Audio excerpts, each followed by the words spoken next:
मुंबई महानगरपालिकेतल्या अपयशाच्या नंतर राष्ट्रवादीची एक महत्त्वाची बैठक होतीये आणि अजित पवार हे थोड्याच वेळात या राष्ट्रवादीची बैठक घेणार आहेत। निवडणूक व्यवस्थापन समितीचे अध्यक्ष नवाब मलिक यांनी ही बैठक बोलावली आहे। मुंबईमधल्या पराभवावरती आता चर्चा होणार आहे, मंथन होणार आहे। निवडणूक लढवलेले उमेदवार आणि जिल्हाध्यक्ष हे उपस्थित राहतील। थोड्याच वेळात बांद्र्याच्या रंगशारदा सभागृहामध्ये ही बैठक होतीये। शिवसेना 36, 2 वंचित, 1 अपक्ष आणि 1 साई पक्ष हे असे उमेदवार उपस्थित राहतील।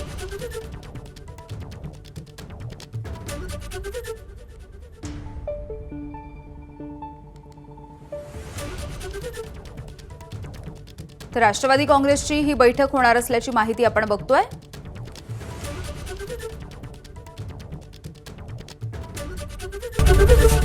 एबीपी माझा, उघडा डोळे बघा नीट।